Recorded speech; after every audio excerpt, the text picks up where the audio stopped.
Hey everyone, Destin Legary here, and today we're showing some footage of the on-release StarCraft Ghosts that never saw the light of day. If you prefer this without commentary, you can find more gameplay on IGN, but for this piece, I wanted to offer some context to this gameplay. So according to Wikipedia, StarCraft Ghosts is an on-release military science fiction stealth action video game previously under development by Blizzard Entertainment. It was part of this series. The game was announced in September of 2002, and it was going to be developed by Nihilistic Software for the GameCube, Xbox, and PS2. It was canceled or put on indefinite hold in 2006. So this footage was provided, and our capture person offered a little bit of context as to what is happening in the game. So the first section is booting up, showing the boot screen. Sabotage level 1 did not work. This demo was from around May of 2004 based on the files. And there's a 7th level that is not accessible in this demo, but each mission begins with a sort of brief. At the very beginning, he has to look at his ship because if he looks at the bridge explode from the ship crashing, it causes the game to be stuck at sub 5 frames per second and requires a reboot. So again, this was never supposed to see the light of day. There are a few technical challenges with showing this gameplay. So throughout the game, there's many battles taking place between your allies and the enemies. In 2004, he says that this was kind of a big deal and is shown later in a larger scale. This level is basically a tutorial level. You can scale the mountain, get some dialogue. Your energy pistol regens ammo over time. Free cam mode can be activated while playing normally outside of the turret and is shown with the same camera symbol, but doesn't seem to work properly. It works similarly to Wind Waker's free cam, but can be activated with a right stick click. So in the next level, there are a few different ways to defeat enemies. You can shoot the explosive barrels, and then, of course, you can loot the body and ammo on the ground.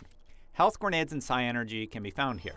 The mechanic at the attack portion has a pointer spinning 360 degrees, and you have to hit the right trigger when it passes the red bar. As time goes on, the bar gets bigger and easier to hit, but missing causes it to reset. Invisibility uses psi energy, but it's used a little later on to avoid some very difficult enemies. Had you not utilized your invisibility here, you would have probably died very quickly to these opponents. Level 3 is more of a Metal Gear Splinter Cell mix. You are immediately given a new ability like Eagle Vision from Assassin's Creed. You can see enemies and footsteps. You have to disable 4 anti-air turrets, and you do that by killing the 2 guards and then dragging their bodies off the map. It's all about stealth. It's actually right up my alley. The red item may be a collectible, as they appear in other levels and they unlock some data entries. But unfortunately, opening that in the start menu lags the game and it crashes. Again, a build that was never supposed to see the light of day. That sort of thing's going to happen. And then the final level had an opening cutscene. It does its best to show that the narrative had twists and turns as opposed to the linearity we'd seen before now. It's very open and gives you a lot of freedom in how you want to tackle the scenario. Using the previously learned Eagle Vision, you can see everyone through the steam or fog. You can take them out and proceed to the terminal to disable it.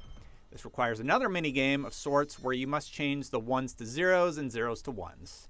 Going too slow adds blue markers, and succeeding adds orange. Once filled with orange, you can unlock what it's securing. The same mechanic is utilized for the turrets. He also goes on to show some stealth kills and some of the other mechanics in the game.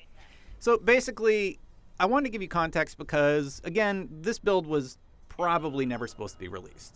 This was a game I was really, really excited about when it was teased at E3 way back in the day, and it's just really interesting to see that StarCraft Ghost had been pretty far along before it got put on indefinite hold.